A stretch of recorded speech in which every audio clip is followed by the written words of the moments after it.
Hi guys, so this is a continuation video in relation to the benefits of socio-dramatic play. But let me do a quick recap of my last video. My last video was all about Vygotsky's socio-cultural learning theory. So this is all the idea of young children learn from their educator or they learn from their peers. This is what Vygotsky's socio-cultural learning theory is all about. And you might be wondering, how does this link in with socio-dramatic play? It does link in the sense that young children learn from capable players. Children are being supported by a more capable player, so which is either could be their peers or their, and socio-dramatic play is also known as pretend play. So type of play that children act out what they see in real life. They act out what the adults or their peers, what they see in the community, they act out this into their play. So now that you know what socio-dramatic play is, let's talk about some of the benefits. One of the benefits is thus help in terms of social development. Yes. So when the children are engaging in pretend play, they are going to be interacting with the adults, they are going to be interacting with the peers, they are going to be delegating tasks, and this has to do with social development. Okay, you be the mommy, you be the daddy, you be the doctor, you be the nurse. So they are delegating tasks, and all of this has to do with social development. They are interacting with their peers. Okay, I'm hungry, can you give me some potatoes? So they are socializing with their friends. In return, they are using their language. So language in terms of verbal and non-verbal communication. And this is going to strengthen the child's language skills. They are communicating using what? Okay, Florence, you're the mommy. Connor, you're the daddy. I'm the nurse. I'm the doctor. So they're using what?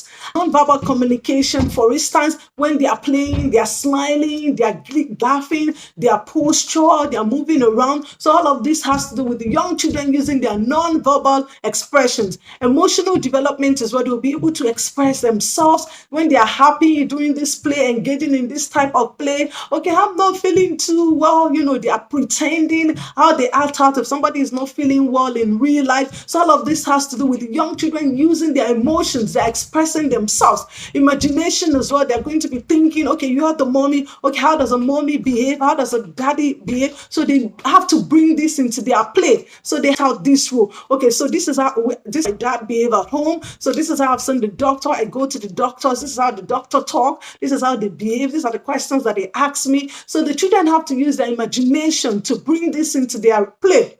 Also dramatically, okay, how will I act out that I'm the mommy? It has to do with the young child thinking, using their imagination. How does my mom behave at home? What are the things that I've learned in the community? How can I bring this into my play? So all of this has to do with the young child using their imagination. Dramatic play also helps students to model social behavior they see in the community. Yes, during the children engaging in pretend play, they act out what they've seen in real life. For instance, they might act out that they're the police, so they might have seen behavior that the police exhibit in real life, and they want to bring this into their play. So pretend play or socio-dramatic play helps the children to act out social behavior that they see in real life. So they bring this into their play. So that's why I said, as educators, as parents, we have to be positive role models. Whatever we do in real life, the children bring this into their play. So pretend play does help in terms of the children behavior that they see in the community. In relation to socio-dramatic or pretend play, it helps the children to tasks and scenarios into real life. Or for instance, maybe they watch their favorite characters on TV, they bring this into their play, they emulate this. For instance, maybe they watch their favorite cartoon, they've seen the character that they like, and they want to behave like this character. For instance, they do this in their play. They do this through pretend play. So for instance, okay, I'm a princess, I'm going to dress like a princess. So they dress like a princess, they start to behave like a princess. They just bring in that zone of a princess because they've dressed up like a princess. So what they've watched on TV, they bring this into their real life, and you'd be amazed. The children start to behave like the characters that they see on TV or watch, and you'd be amazed, like, because they've been watching this character for such a long time. So they will just zone in, pretend as if they're these characters, and then they start to act out and then like this character. So can you see that, social dramatic play has a lot of benefit in early childhood. So I'm going to encourage you as an educator to give the children more opportunities to engage in socio-dramatic play.